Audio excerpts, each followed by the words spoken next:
Many professionals think that preparing an EB-1A petition means submitting a stack of expert opinion letters, but that cannot be further from the truth. In 2026, USCIS will be looking for quality, not quantity. They want letters that are objective, specific, and verifiable, not just praise. In this video, I will explain exactly what USCIS is looking for in these expert opinion letters and how they hold weight in your case. I'm also going to explain which criteria they support most effectively. I'm going to give you some tips on how to choose the best recommenders and what makes a letter strong enough to stand out and help your case. Let's get started.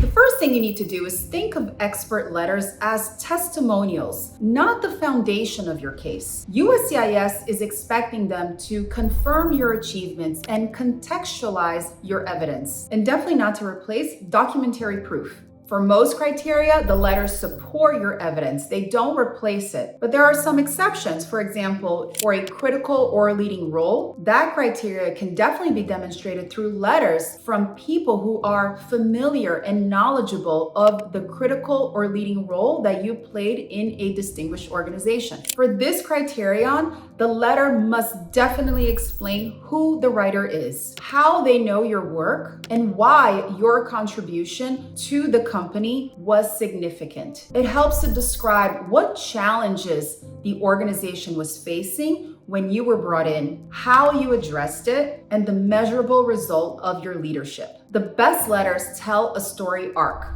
context, problem, your contribution, and the impact. You can also use expert opinion letters to support an original contribution of major significance. The letter can be used to show where the industry was before you came into the picture and how your contribution and your work changed it. And the letter should include examples, patents, widely cited studies, adopted technologies, or industry recognition. The writer should not only have first-hand knowledge of your contribution and its impact, but they should also be knowledgeable about the industry itself. Now, there's no fixed number of letters that guarantee success. USCIS cares about relevance, not quantity. Aim for letters that add unique relevance to your petition, not repetition. Focus on quality and diversity. For example, a few letters from independent experts who know your work through its impact. A few letters from direct collaborators who can verify your leadership and your contributions. The ideal recommenders include respected industry professionals who've published, cited, or applied your work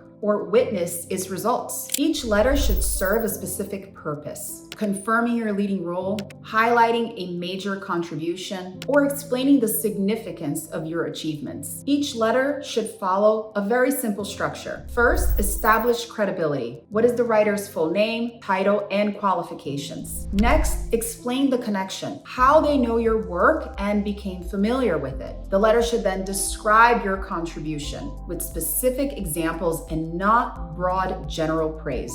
The letter should also show measurable impact, citations, adoptions, recognition, and results, and contextualize your standing in the field through comparisons through other peers or field benchmarks. Finally, the letter can conclude with an endorsement, a concise statement of support and contact information. You should avoid repeating USCIS definitions or using generic phrases like outstanding or highly respected. Aim for authentic, story-based letters that sound unique to that writer. Officers are trained to identify patterned or AI-generated text. They focus on credibility indicators. Does the writer have legitimate expertise and a clear connection to you? They expect consistency. The letter's claims should match your documentary evidence. They value quantifiable details over adjectives. So again, think numbers, citations, adoption, and not general praise. And AI tools can definitely be helpful, but only for supporting tasks, not for authorship of the letters. You can use ChatGPT to polish your grammar or your tone, maybe collect factual background on the organization or the industry, summarize technical achievements for non-experts, but never use AI to generate the content of the testimonial letters. AI produces produced letters are so easy to spot. They sound formulaic and repetitive, and USCIS can definitely detect when the letters lack authenticity or specific personal details. I always tell my clients, if I can tell it's AI, the officer can tell as well. So here's some common mistakes to avoid. Submitting too many letters just to meet a target number. Remember, quality and purpose matter more than volume. Using generic or repetitive templates that sound identical across the writers. Relying solely on letters instead of providing strong documentary evidence of your achievements. Forgetting that letters are there to support your case, not be the main proof. And finally, assuming that every petition needs expert opinion letters. I only use them when they add a genuine strategic value to the case.